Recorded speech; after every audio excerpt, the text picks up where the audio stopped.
लोकतंत्र का पहरेदार आप देख रहे हैं मेरे साथ आरटीआई इंडिया न्यूज़। मैं हूं संसार सिंह। आज जिस विषय पर हम बात करने जा रहे हैं बहुत ज़रूरी विषय है और हर एक नागरिक को, हर एक शहरी को इसके बारे में जानकारी होना ज़रूरी है। आज हम बात करने जा रहे हैं आरटीआई एक्ट पर। आखिरकार आरटीआई है क्या और आरटीआई की ज़रूरत क्यों पड़ी, इस पर बात करने के लिए हमारे साथ रिटायर्ड प्रिंसिपल सेशन जज सुभाष गुप्ता जी हैं। स्वागत है सर हमारे प्रोग्राम में। Thank you very much. जैसे तो हम अगला सवाल उनसे अब पूछने जा रहे हैं कि आरटीआई आखिर है क्या और इसकी ज़रूरत क्यों पड़ी। जैसा आप आरटीआई की ज़रूरत क्यों पड़ी और इस आरटीआई के एक आम जनमानस को फ़ायदे क्या है। पहले तो मैं चाहता हूं कि आरटीआई कैसे इसकी शुरुआत हुई, मतलब कैसे इसकी बिगिनिंग हुई, क्यों देखो क्या होता क्या है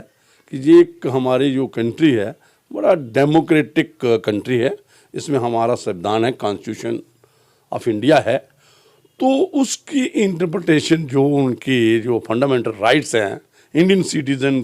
को मिले हुए हैं और वो संविधान में हमारे इंश्राइंड हैं, उसमें है। तो वक्तन बवक्तन सुप्रीम कोर्ट ऑफ इंडिया उसके बारे में इंटरप्रिटेशन, उनकी व्याख्या और उसकी एक्सपेंशन कर सकता है, एक्सपेंड कर सकता है किस किस एरिया में किस किस सब्जेक्ट पे ये लागू हो सकते हैं। और जैसे आपने आज जो हमने मुद्दा डिस्कस करने के लिए बच्चों जिस लीगल इंफॉर्मेशन के लिए, लीगल एजुकेशन के लिए हमने जो तय किया हुआ है, फिक्स किया हुआ है, वो है right to information. First right to information होगी तो राइट टू इंफॉर्मेशन हम किसी से ले सकते हैं। तो पहले बात यह है कि राइट टू इंफॉर्मेशन है क्या है।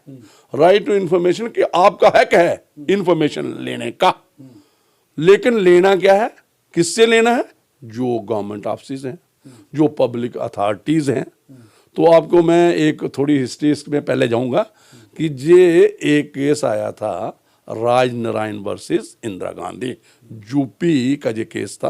और वो इंदिरा गांधी और राज नारायण की इलेक्शन के निस्बत था। उसमें ये फर्स्ट टाइम कि कहा था कि right to information is a fundamental right, जैसे एक संवैधानिक बेसिक राइट है जो एक ह्यूमन बीइंग को, जो एक इंडियन सिटीजन को अवेलेबल है जम्मू हिंदुस्तान में, और वैसा ही जम्मू कश्मीर में भी वो एक्सटेंड किया गया वक्तन ऐसा है। तो राइट टू इंफॉर्मेशन एक्ट जो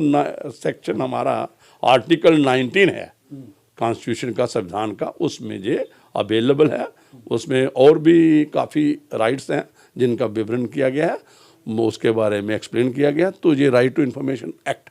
तो राइट टू इंफॉर्मेशन एक्ट हमारा जो पहले सेंट्रल एक्ट था वो 2005 में आया था सेंट्रल गवर्नमेंट का। और हमारे गवर्नमेंट जो जम्मू एंड कश्मीर की रेस्ट वाइल स्टेट थी, उसने उसको अडॉप्ट कर लो, जो अपना एक्ट बनाया 2009 में। प्रेजेंट ये है, इस वक्त ये है कि आपको पता है जो कॉन्स्टिट्यूशनल चेंज आई 2019 में, तो उसमें क्या हुआ था, रीऑर्गेनाइजेशन एक्ट हुआ, एक्ट बना। रीऑर्गेनाइजेशन एक्ट में ये जो हमारा एक्ट था Jammu and Kashmir right to information act, इसको रिपील किया गया 2009 वाला, और अब जो अडॉप्ट किया गया, जो हमारे पे लागू है प्रेजेंट, जिससे सारी ये फंक्शनिंग होती है, वो है राइट टू इंफॉर्मेशन एक्ट 2005। किसका, government of India, central government का। जो अब इस वक्त आपको पता है, जो इस वक्त हमारा एलजी की एडमिनिस्ट्रेशन जहाँ पे है, और हमें सेंट्रल एक्ट, हमारे भी एक्ट जो पहले एक्ट थे स्टेट के वो भी लागू हैं कुछ, उसका विवरण आपको पता चले जाएगा J&K रीऑर्गेनाइजेशन एक्ट में। अभी बात करते हैं राइट टू इंफॉर्मेशन एक्ट में क्या क्या प्रावधान है, क्या क्या लोगों के लिए वेलफेयर के लिए हैं। आपको ये तो आपको पता है कि ये योग जो है इंफॉर्मेशन का है, सूचना का है। हर एक को सूचना होने चाहिए कि पर्टिकुलर ऑफिस में क्या हो रहा है। एक तो आ गया जनरल पब्लिक की, एक है, एक इंडिविजुअल भी आपको पता होना चाहिए। आपको पारदर्शिता, ट्रांसपेरेंसी लेनी है, ओपननेस है। आपको मतलब कोई भी फॉर एग्जांपल कोई इन्फॉर्मेशन आपने लेनी है किसी डिपार्टमेंट से, आपने एक खसरा गिरदावरी रजिस्टर से आपने कोई इन्फॉर्मेशन लेनी है, कोर्ट का कोई जजमेंट है उसकी कोई कॉपी लेनी है जो बड़ी इंपॉर्टेंस है और इंडिविजुअली ले सकता है, तो उसमें आपने क्या करना है, आज जो प्रबंध है वो है आपने ऑनलाइन जहाँ आपको एक रिक्वेस्ट डालनी है, उसका सेक्शन 6 है जो रेलेवेंट प्रोविज़न है आरटीआई एक्ट में, तो डाल के आप एक एप्लीकेशन दे के ऑनलाइन भी भर सकते हो। उसके साथ आपको पता है कि एक कुछ फीस लगाने पड़ती है, वो पहले ड्राफ्ट भी भेजते थे 10 रुपीज़ का फीस है, तो विद इन 30 डेज जो रूल्स हैं राइट टू इंफॉर्मेशन एक्ट के नीचे वो आपको इंफॉर्मेशन सप्लाई करना मुतल्लिका डिपार्टमेंट का अंडर लीगल ऑब्लिगेशन है उनकी, कि उनको सप्लाई जो भी एप्लीकेंट होगा उनको करनी ही करनी है। लेकिन बात आती है कई बार जनरल जो देखा गया है, तो ये कुछ एक सेक्शन है सेक्शन 8 जिनकी पब्लिक अथॉरिटीज एडमिनिस्ट्रेटिव यूनिट्स जो डिपार्टमेंट है वो उनका पीआईओ, आपको पता होगा एक पीआईओ होता है पब्लिक इंफॉर्मेशन ऑफिसर, हर डिपार्टमेंट में हर पब्लिक अथॉरिटी का एक अपना होता है, वो आपको उसको अप्लाई करना है, तो उसने नीचे से इंफॉर्मेशन जो भी इंफ्रास्ट्रक्चर है एडमिनिस्ट्रेटिव यूनिट है जिसका हेड पीआईओ बनाया हुआ है पर्टिकुलर पब्लिक अथॉरिटी ने, पब्लिक डिपार्टमेंट ने, तो वो इंफॉर्मेशन उसको सप्लाई करेगा। तो कई बार क्या करते हैं कि भाई ये जो इंफॉर्मेशन है जी हम नहीं सप्लाई कर सकते, क्यों? क्योंकि इसमें सॉवरेनिटी एंड इंटेग्रिटी इन्वॉल्व है, जो गवर्नमेंट ऑफ इंडिया का ऑफिशियल सीक्रेट एक्ट है, कुछ जो इंफॉर्मेशन वो इसलिए रखते हैं कि इनमें एविडेंस एक्ट की धारा 123, 124, 125 है कि ये प्राइवेट हैं, कॉन्फिडेंशियल हैं, इनको हम नहीं देंगे। लेकिन ये डिपेंड करता है कई बार तो ठीक है, अगर सॉवरेनिटी एंड इंटेग्रिटी होगा तो मुझे लगता कोई सिटीजन कोई मुद्दे होंगे जो बड़े सीक्रेट होंगे। आपको पता है पहले हमारे जहाँ पे ऑफिशियल सीक्रेट एक्ट होता था, ऑफिशियल सीक्रेट एक्ट में होता था, और आज जो हमारी फाइलें जो अपनी एमएचए में जहाँ जो फॉरेन अफेयर्स की हैं, कुछ फाइलों पे एक उसमें लिखते हैं कॉन्फिडेंशियल, तो ये नॉट टू पब्लिश, कोई भी उसमें वो लिखा होता है कॉन्फिडेंशियल, नॉन कॉन्फिडेंशियल फाइलों पे लिखा होता है। तो नेचुरली कॉन्फिडेंशियल जो होगा जिसमें सॉवरेन इंटेग्रिटी हो तो कोई सिटीजन वो डिमांड नहीं। हाँ, कुछ लोग जो अनसिक्योर प्लस जो ऑफिशियल्स हैं, गवर्नमेंट ऑफिसर्स हैं, वो अपनी स्किन बचाने के लिए, अपनी करप्ट प्रैक्टिस बनाने, अनसिक्योर प्लस एक्टिविटी से पाने के लिए वो एक उसका सहारा लेके कह देते हैं कि ये इंफॉर्मेशन हम सप्लाई नहीं कर सकते, क्योंकि ये इंफॉर्मेशन जो मैंने पहले बात की है कि इन धाराओं के लिए सॉवरेनिटी इंटेग्रिटी इन्वॉल्व है, जे मतलब ऑफिशियल सीक्रेट एक्ट के नीचे आती है, जे राइट जिससे अपना आ गया एविडेंस एक्ट के नीचे प्रोहिबिशन है, जे कॉन्फिडेंशियल है, तो इनका भी सारा। तो फिर अगर इस किस्म का कोई बिहेव करता है, कोई इन्फॉर्मेशन नहीं देता है, रिजेक्ट कर देता है, तो राइट ऑफ अपील है, राइट ऑफ अपील भी है, उसी का एक वो भी एक मैकेनिज्म बनाया गया है डिपार्टमेंट के अंदर। ये आपको हमारा सेंट्रल इंफॉर्मेशन कमीशन है, उसके बाद प्रेजेंटली हमारा स्टेट या यूटी का अपना इंफॉर्मेशन कमीशन नहीं है, जबकि प्रावधान है राइट टू इंफॉर्मेशन एक्ट में कि हर स्टेट में अपना एक मैकेनिज्म होना चाहिए, state information commission. State information commission जो है वो सप्लाई उसके पास जा सकते हो। और आपने देखा होगा, आप तो आरटीआई आपका चैनल है, आपने देखा कि उनको पेनल्टी पड़ती है जो डिले, आपने पहले कितने टाइम के अंदर डिले करते हैं इंफॉर्मेशन सप्लाई में, और इन द गार्ब ऑफ किसी सीक्रेट है, ये कॉन्फिडेंशियल है, झूठ मतलब झूठ के दायरे में रख के इंफॉर्मेशन नहीं सप्लाई करते हैं, एप्लीकेशन रिजेक्ट करते हैं, उनमें भी पेनल्टी लगती है। और आज हमारा जो है सेंट्रल इंफॉर्मेशन कमीशन है, और जो भी स्टेट इंफॉर्मेशन कमीशन पहले भी थे, और हो सकता है गवर्नमेंट ऑफ अपने जो जम्मू कश्मीर की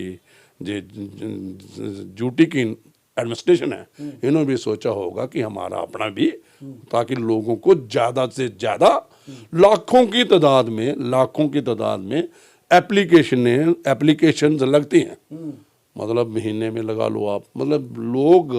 वो वाली बात नहीं है पहले कि आपने जो उसका सहारा लेके या दूसरा सहारा लेके अवॉइड कर सकते हो, अवॉइडेंस नहीं है। इंफॉर्मेशन आपको देनी पड़ेगी, जो भी आप है, चाहे उसको आप डिले करोगे तो पेनल्टी इज देयर। तो इसमें एक चीज़ और मैं पूछना चाहता हूँ, जब कोई आरटीआई जो है आरटीआई लगाता है, जानकारी देने की बजाय जिसके खिलाफ वो व्यक्ति जानकारी लेना चाहता है, उस व्यक्ति को उसका नंबर मुहैया करवा दिया जाता है। ये क्या है कि डिपार्टमेंट के लोग ऐसे लोगों को बचाने के लिए उसकी प्राइवेसी जो है वो उस क्रिमिनल को या उस पॉलिटिकल आदमी को बता देते हैं और वो उनको प्रेशराइज करना शुरू। अच्छा, ये भी बिल्कुल, ये भी हमारे नोटिस में आया है। जो आरटीआई एक्ट्रेस की जो जॉब है बड़ी वल्नरेबल है, और आपने देखा होगा एक टाइम पे जहाँ पे नेक्सिस होता था, आपने कई बार सुना होगा कि ब्यूरोक्रेसी और जो ऑफिशियल्स हैं और जो लोग जे गुंडा तत्व हैं, चाहे वो कोई उनके साथ मिल के कोई काम करते हैं, जैसे कोई एफसीआई में लोग थे, जैसे कॉन्ट्रैक्ट एक्टिविटी में होते हैं, ठेकेदारी में होते हैं, जब पुलिस के ही गुर्गे आगे होते हैं, जब कुछ और किस्म के रेवेन्यू के लोग दलाल होते हैं। तो बिल्कुल आपकी बात है, अगर कोई इस किस्म की इंफॉर्मेशन डिस्क्लोज करता है और करेगा तो वो भी, उसको भी डील किया जा सकता है। और एवरीबॉडी, खासकर एक पब्लिक ऑफिस का एक officer is suppose to keep all secrets, क्योंकि उसको, ये पब्लिक ऑफिसर है, he is not suppose to disclose public. अगर वो उल्टा है कि वो उनको डिस्क्लोज कर देता है कि ऐसे आपके खिलाफ एप्लीकेशन आई है और उसमें आपकी भी इन्वॉल्वमेंट आएगी, क्योंकि इन्फॉर्मेशन आपको भी अफेक्ट करती है, हमें तो करती है। एक ऑप्शन अगर ऐसा कहे तो जे डिलिक्शन फ्रॉम ड्यूटी है और जे मिसकंडक्ट है, और इस मिसकंडक्ट के नीचे उसके खिलाफ प्रोसीडिंग आप जो आपको पता होगा, जो हमारा एक मिसकंडक्ट जो सिविल जो सर्वेंट रूल्स हैं, क्लासिफिकेशन कंट्रोल है, उसमें अगर कोई ऑप्शन इस किस्म का मिसकंडक्ट करता है, उसके खिलाफ वो नौकरी से भी जा सकता है, उसको अप्रोप्रिएट पनिशमेंट भी बन सकती है। अगर ऐसा कोई वो करता है तो उसके खिलाफ पुलिस में कार्रवाई भी हो सकती है, उसके हायर ऑफिसर को भी वो कर सकता है, क्योंकि अगर कोई वो ऑफिशियल सीक्रेट डिस्क्लोज करता है इस किस्म के, और वो मतलब उसको भी डील किया जा सकता है, ऐसी कोई बात नहीं है, वो भी डील हो सकता है। तो ये तो क्रिमिनल एक्टिविटी होगी जो आपने कहा कि अगर इस किस्म का करता है कि वो इंफॉर्मेशन देने के बजाय वो क्रिमिनल के पास को दे रहा है, उसकी डिस्क्लोज कर रहा है, ये तो फिर नंबर मुहैया करवा दिया जाता है। और आरटीआई हमारे नोटिस में आया, हमने भी देखा है, हमने कोर्ट्स में जब मैं जज था तब भी हम ये देखते थे ऐसी एक्टिविटी कुछ लोग ये करते हैं, लेकिन मुझे नहीं लगना चाहिए अब भी। हाँ, एक मैं और आपको बताऊंगा, जैसे एक है पब्लिक ऑफिस, एक है प्राइवेट किसी का। फॉर एग्जाम्पल, आप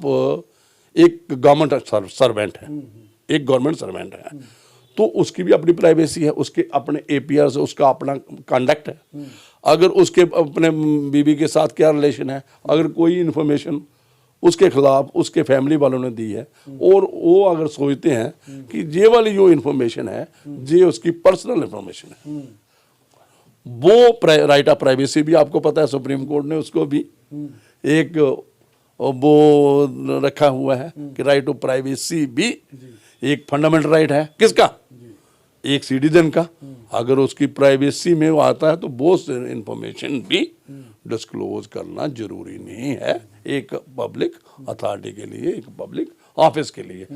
अदरवाइज आपको जो भी इंफॉर्मेशन, मैंने कहा सेक्शन 8(3) के नीचे आती है ना, जहाँ किसी ऑफिशियल के लिए, किसी एम्प्लॉय के लिए, किसी कोई जो भी एम्प्लॉय है उसके अगर प्राइवेट कैपेसिटी में डिस्क्लोज करना उस जरूरी नहीं है, तो वो उसका हो सकता है। अदरवाइज ऑफिशियल रिकॉर्ड है। बेसिकली इंफॉर्मेशन क्यों मांगेगा? ऑफिशियल रिकॉर्ड के मारे मांगेगा कि भाई मेरा रिकॉर्ड क्या बोलता है, मुझे अपने जैसे आप तो आपने अपनी ज़मीन अपनी निगरानी,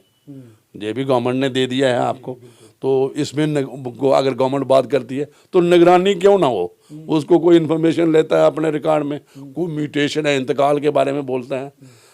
कोई अगर फॉर एग्जाम्पल जैसे आपका FIR रजिस्ट्रेशन होनी है, मैं पिछले बार हमने काम अपने पहला आपने जो किया था फर्स्ट इंफॉर्मेशन रिपोर्ट पे, तो लीगल ऑब्लिगेशन है पुलिस की कि वो उसको सप्लाई करेगा फर्स्ट इंफॉर्मेशन की कॉपी। फॉर एग्जाम्पल अगर नहीं करता है तो आपको RTI एक्ट के तहत अप्लाई कर सकता है उसकी कॉपी, मतलब वो भी उसको जरूरी देनी है क्योंकि उसका राइट भी है अदरवाइज भी, और राइट टू इंफॉर्मेशन एक्ट भी वो प्रोवाइड करता है। ऐसे हर एक डिपार्टमेंट में। और एक और आज मैं आपको बाद में उसके इसी दिन हम पूरा प्रोग्राम उस पर करेंगे, J&K public services guarantee act कि कोई पब्लिक सर्विस लेनी है किसी एम्प्लॉय किसी सिटीजन ने, तो उसका एक टाइम फ्रेम मुकर्रर है कि उसने उसको अप्लाई करना है पब्लिक अथॉरिटी के पास, और पब्लिक अथॉरिटी ने उसको within particular period service कम उसको देनी है, गारंटी है। और आज आपने सुना होगा पिछले दिनों अपने LD साहब ने और चीफ सेक्रेटरी साहब ने तो ये कह दिया है कि ये जो पब्लिक सर्विस गारंटी एक्ट है 2011 का, ये पूरी हर सर्विस पे लागू है विद इन ए फ्रेमवर्क। मतलब आपको वो सर्विस फॉर एग्जाम्पल आपने कोई काम करवाना है किसी डिपार्टमेंट में, तो उसका पर्टिकुलर फिक्स पीरियड होगा, आपने अप्रोच करना है एप्लीकेंट ने, और जो कंसर्न ऑफिसर होगा, और विद इन पर्टिकुलर टाइम पे उसको वो सर्विस प्रोवाइड करनी है। तो वो एक सर्विस प्रोवाइडर हो गया, एक सर्विस सीकर हो गया। तो ये RTI एक्ट को एक आम व्यक्ति, एक आम शहरी किस तरीके से उसके फायदे ले सकता है, इसके बारे में जज साहब ने जो हमें बताया। जैसे विसल ब्लोअर, जैसे आपने एक आज पहले एक एक्ट बनाया है प्रोटेक्शन के लिए, किसका? जो आपने पहले बात की कि भाई ये जो उनको इन्फॉर्मेशन सब कर देते हैं, लीक कर देते हैं, जैसे दूसरा है, तो उनकी प्रोटेक्शन के लिए विसल ब्लोअर कानून आया है कि समझो विसल ब्लोअर कौन हो गया? एक जो जैसे RTI को एक्ट वेस्ट है जो पब्लिक इंटरेस्ट में कोई इन्फॉर्मेशन सीख करता है, जिसको पूरी किसी पंचायत के बारे में है, रूरल डिपार्टमेंट के बारे में है, पुलिस की कोई इन्फॉर्मेशन है, जहाँ कोई समझो जिसमें इकोनॉमिक एक्टिविटीज़ इन्वॉल्व है, फाइनेंस इन्वॉल्व है, कोई दूसरे किस्म का कोई इन्फॉर्मेशन है, तो उसमें विसल ब्लोअर को पूरी प्रोटेक्शन देने का वो भी एक, ताकि ये अनस्क्रैपलेस जो गंदे लोग हैं आपस में बैठे हुए हैं, ताकि वो ब्लैक मेल जो मतलब उसको जो तो आपने कहा कि उसको थ्रेटनिंग ना करें, ये सारा इसका प्रोविज़न आपको मिल जाएगा। ऐसी कोई बात नहीं है, हर एक चीज़ अपने तौर पे पूरी हो गई। और ये जो बड़ा एक बड़ा पवित्र आपको कह दो ये जो राइट टू इन्फॉर्मेशन है, और इसकी आपको हजारों लोगों को, हमारे सिटीजन्स को इसका फ़ायदा ही फ़ायदा हुआ है आज की डेट में। और इसको और मैं कहता हूँ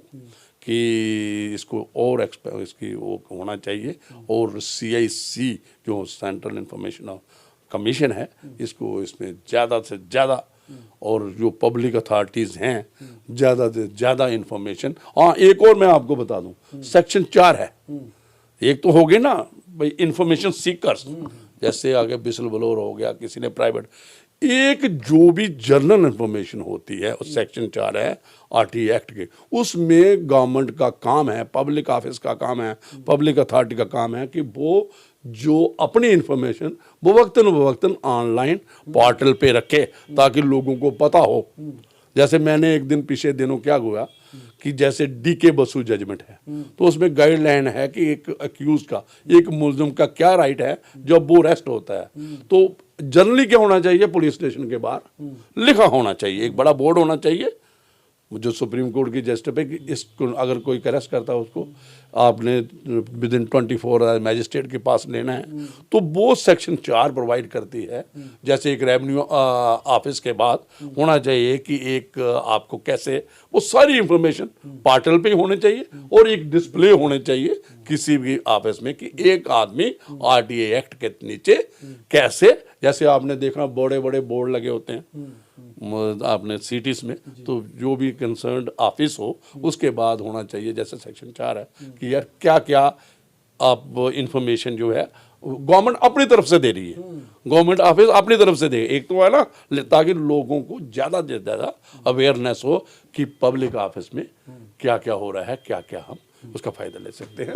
बहुत बहुत धन्यवाद जज साहब हमारे साथ बात करने के लिए। आरटीआई एक्ट के बारे में जज साहब ने बड़े ही विस्तार से बताया है, आप क्या क्या जानकारियां ले सकते हैं और आप आरटीआई एक्ट का इस्तेमाल करके अगर कोई जानकारी ले रहे हैं, अगर कोई सरकारी कर्मचारी उसे लीक करता है तो उसके खिलाफ क्या कार्रवाई होगी ये भी बताया गया। मैं आपको बताते चलूँ कि ये सवाल मैंने इसलिए पूछा था कि जम्मू के अंदर एक आरटीआई एक्ट के तहत जिस आरटीआई एक्टिविस्ट ने आरटीआई डाली थी, उसके बाद उस आरटीआई एक्टिविस्ट के साथ क्या हुआ था ये सब जानते हैं। ये सवाल वो है कि आरटीआई एक्टिविस्ट अपनी जान जोखिम में डाल करके जब सवाल पूछते हैं, जब इन्फॉर्मेशन मांगते हैं, तो उस इन्फॉर्मेशन को ना देने की बजाय या तो उसे खरीदने की कोशिश की जाती है या फिर उसकी जान लेने की कोशिश तक भी की जाती है। तो उनके ऊपर भी कार्रवाई हो सकती है जो उन लोगों की प्राइवेसी लीक करते हैं। आप देखते रहें आरटीआई इंडिया न्यूज़, लोकतंत्र का पहरेदार, ताकि हम पहुंचा सकें आप तक वो खबरें जो आप लोगों तक नहीं पहुंचती, जो आप लोगों तक पहुंचना ज़रूरी है। धन्यवाद।